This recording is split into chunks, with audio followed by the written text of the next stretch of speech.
États-Unis ɲɛma dankan jiri Vance ye kankarida Europe ye. Well, look, obviously we're going to continue. Sigatala k'a fɔ ko ani Europe bɛna taga ɲɛ ka baara kɛ ɲɔgɔn fɛ nka an ka o bolodi ɲɔgɔnma baara ninnu sinsin bere bɛna kɛ an ka hakilinaw de ye ka kɛɲɛ ni an ka sigida taabolow ye bi ani sini.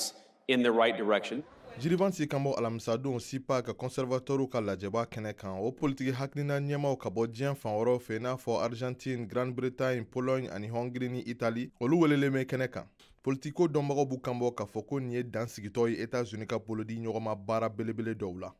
I think you have to take what's going on at CPAC very, very seriously. An kan ka CPAC kɛnɛ minɛ sɛbɛ yɛrɛ de la sabula ni États-Unis ani a teriw ka bɔ Europe ani OTAN kɔnɔna na olu ka teriya de bantɔ ye tan. Ni a san 80 k'a fɔ ko bolodi ɲɔgɔnmaw bɛ sen na wa o de bɛ ka sa tan. 80-year partnership that looks like it's fracturing right now. Wa ne fɛ o ye jɔrɔna koba ye États-Unis ani Europe bolo. So I think that's a concern for Americans. It's really a concern for Europe.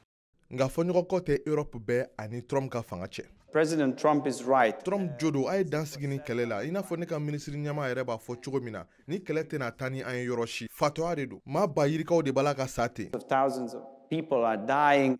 Diana Jovanovic Shoshaka ni ale ye Europe tɔma wasaden ye ni a bɛ conservatorw ka politikitɔn dɔ kunna Rumani ale y'a fɔ VOA ye ko Trump ka fanga de ye wele sama ale ma wa ni y'ale siɲɛ fɔlɔ ye ka se CPAC lajɛ kɛnɛ kan a ka fɔla ale fɛla ani Trump fɛla bɛɛ ye kelen babu dɔw kan a bɛ walawala.